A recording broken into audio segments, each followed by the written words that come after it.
में एक शख्स का मैसेज आया।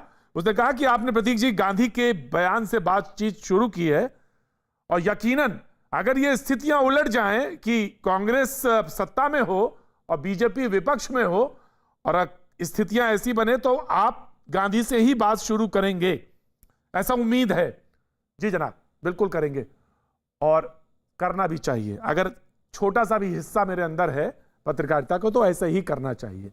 मर्यादाएं कहीं भी छिन्न भिन्न हो तो जरूर ऐसा कहना चाहिए और ऐसा करूंगा। इसका सबूत क्या दे सकता हूं कि ये आपका व्हाट्सएप है जिसको कि मैंने पढ़ दिया और ऐसा ही करना चाहिए। ईमानदारी के साथ यही बनता है। जी डॉक्टर अजीज खान बहुत जल्दी छोटा छोटा रखेंगे और बातचीत का सिलसिला रखेंगे। उन्होंने भी मुझे एक लिस्ट भेजी है। 2001 में तहलका घूस घोटाला, 20 दिन संसद ठप। 2010 2G घोटाला, विपक्ष की मांग माने जाने तक शीत सत्र ठप। एक लिस्ट भेजी है और कहा कि इसको उल्लेख कर दीजिएगा। जनाब मैंने उल्लेख कर दिया। बातचीत का सिलसिला फिर से जोड़ता हूं। डॉक्टर अजीज खान आता हूं, शुभम त्यागी आता हूं। जी देखिए प्रतीक भाई, गांधी जी की बात चल रही है और गांधी जी बहुत सच्चे, अच्छे और बहुत ही देशभक्त, उन्हीं के तो बच्चे हैं, उन्हीं के तो बच्चे हैं। बच्चे वो हमारे पिता हैं। हाँ तो फिर बच्चे जब हैं तो कैसे हो गए हम सारे लोग ऐसे? बंगाल से भागने के लिए मजबूर कर दिया। रोकिए संजू जी को, रोकिए। ये प्रतीक जी का तरीका है। 80,000 हिंदू भाग गए। आपकी ममता दीदी, आपकी हिटलर दीदी, प्रतीक जी प्लीज रोकिए। 80,000 हिंदुओं को बंगाल से भागने पर मजबूर कर दिया। आपकी हिटलर दीदी ने संजू ने पर भाषण देते हो, शर्म नहीं आती आपको? आपकी हिटलर दीदी ने तो अभी बात रखने हाई कोर्ट तक को नहीं छोड़ा, सुप्रीम कोर्ट तक पर आरोप। संजू आलोक जी तुरंत कहेंगे आपको, आप ही को टोकेंगे। आंखें बंद कर ली है। आलोक जी टोकने वाले हैं आपको। संजू महिला का गैंगरेप हो जाता है। वो आपके संजू जी ये ठीक नहीं है। संजू ये बिल्कुल ठीक नहीं है। संजू ये बिल्कुल ठीक नहीं, बिल्कुल नहीं ठीक है। यहाँ पर आकर गांधी की दुहाई दे रहे हैं। शर्म करिए। 60 साल की महिला के साथ नहीं ठीक नहीं है संजू वर्मा, ये ठीक नहीं है। तृणमूल कांग्रेस के गुंडों ने नहीं this is unparliamentary, this is unparliamentary.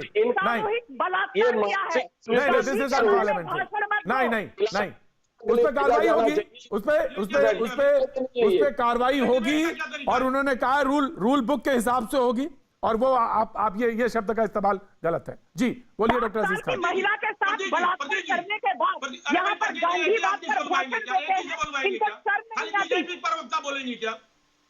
Ji doctor अजीज खान। बोलोगे तो मैं आपको रोकूंगी। पहले माफी डॉक्टर अजीज खान, उस 60 साल की महिला से माफी मांगिए प्रतीक जी, 6 साल के नाती के साथ। प्रतीक जी, डॉक्टर अजीज खान, डॉक्टर अजीज खान, डॉक्टर अजीज खान, डॉक्टर अजीज खान, डॉक्टर अजीज खान, डॉक्टर अजीज खान, करिए। डॉक्टर अजीज खान को कत्लेआम आप मार रहे हो। डॉक्टर अजीज खान दे रहे हो। डॉक्टर अजीज खान, कत्लेआम हो रहा है बंगाल में। क्या तरीका है? तरीका यही सही है। अरे भाई ये तरीका आपको बोलने नहीं देना चाहिए। तो गणतंत्र का आपको ये तरीका ठीक नहीं है ना? दायरा मालूम नहीं है जो बंगाल में। संजू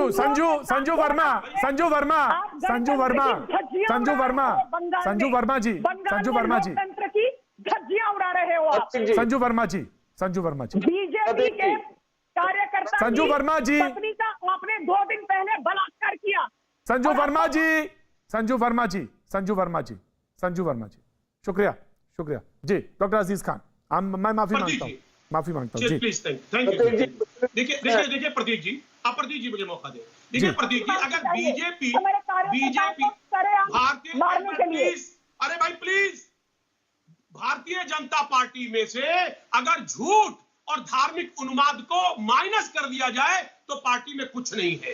मैं इतनी बात कहना चाहूंगा। पहली बात सुनिए आप, आज बीजेपी ओबीसी का वोट लेकर के इस मुकाम पर पहुंची है। एक ओबीसी के बदले और सामाजिक न्याय की बात करती है। सामाजिक न्याय कैसे हो पाएगा? ये आप इस बात को समझिए कि जब यही नहीं पता है कि उनकी संख्या कितनी है, आप इनका देखिए, इनका मुखौटा देखिए कि 2011 में सेंसस हुआ और 2011 में सेंसस हुआ 4,000 करोड़ रुपया लगा करके। 2015 में स्वर्गीय अरुण जेटली साहब ने कहा इसका आंकड़ा जल्द घोषित करेंगे। 2018 में माननीय राजनाथ सिंह जी ने कहा आंकड़ा घोषित करेंगे, आज तक घोषित नहीं किया। 2021 में ओबीसी का कैटेगरी जो है साफ लोग जनगणना में जनगणना लिस्ट से यानी उसे कालम हटा दिया गया, कालम हटा दिया गया। ये मुखौटा देखिए, संजू वर्मा, संजू वर्मा, संजू वर्मा, संजू वर्मा, संजू वर्मा, रखने दे रही है आय को 6 लाख से 8 लाख। संजू वर्मा, संजू वर्मा, चिल्ला नहीं पाएंगे हम। संजू वर्मा, संजू वर्मा बोलने दीजिए, बोलने दीजिए। ओबीसी बिल किसने पास किया? संजू वर्मा जी, मोदी सरकार ने जी जी जी, संजू वर्मा जी, जी जी जी जी जी ओबीसी मिनिस्टर है जी जी, बिल्कुल टाइम वेस्ट कर रहे हैं संजू वर्मा जी। संजू वर्मा जी, ये तरीका नहीं है। संजू वर्मा जी, प्लीज प्लीज फॉर गॉड से प्लीज जी कंप्लीट करिए doctor Aziz Khan please. Justice Rohini commission के आप रिपोर्ट को देखें सर। 2017 में यह कमीशन बनाया गया। 5 साल पहले का 1.3 लाख जो केंद्र सरकार ने भर्तियां की थी एम्स में, उसके बाद एफएमसी में, विश्वविद्यालय में जो प्रवेश मिले, उसके आंकड़े के मुताबिक इन्होंने एक आंकड़ा घोषित किया। उन्होंने कहा ओबीसी समाज की जो 2633 जातियां हैं उसमें 983 जातियों की सहभागिता 0 है, उनको 0 आरक्षण मिल रहा है। साहब 1931 का जो आरक्षण है जातिगत, उसके आधार पर यानी 90 साल के आधार पर, 90 साल पुरानी चीजें, 90 साल में बहुत कुछ चीजें बदल गई, उस आधार पर आप ओबीसी को आरक्षण देंगे? साहब यही है 1950 में इनको आरक्षण मिल जाना चाहिए। राइट, शिवम त्यागी, शिवम त्यागी, शिवम त्यागी, 1950 में आरक्षण मिल जाना चाहिए।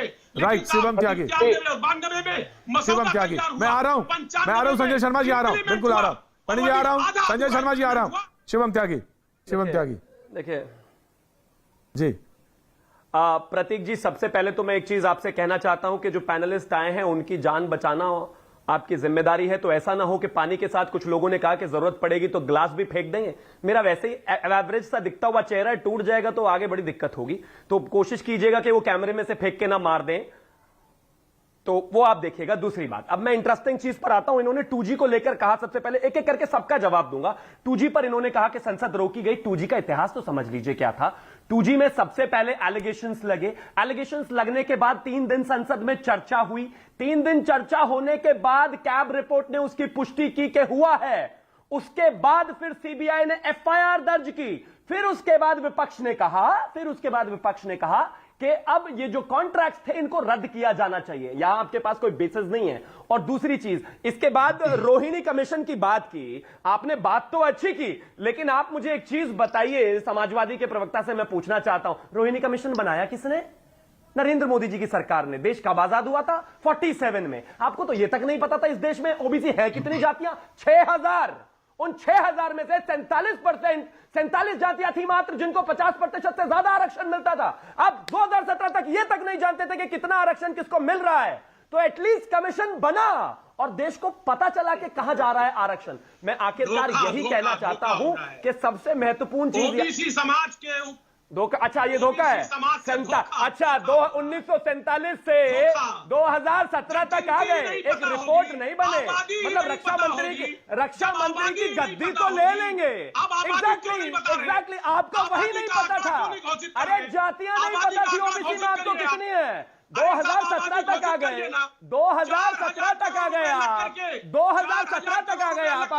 अरे भैया, अब आप ग्लास, अजीत जी अब आप ग्लास फेंक के मत फेंक, अब ग्लास मत फेंक के मार देना। पहले ही वाटर बेबी आलोक जी, हैशटैग वाटर बेबी आलोक जी यहां पर बैठे हुए हैं, वही इतना चिल्ला चोट करते रहते हैं, ग्लास मारते रहते हैं। आप तो इतना नहीं, शिवम त्यागी पर्सनल नहीं, शिवम त्यागी पर्सनल नहीं, भाजपा के पिट्ठू को पर्सनल नहीं है सर, पर्सनल नहीं है सर, वो तो जी है सर, वो तो जी है, वो तो मैंने तो जी बोला है। नहीं, प्रतीक भाई भाजपा के पिट्ठुओं को बैठा के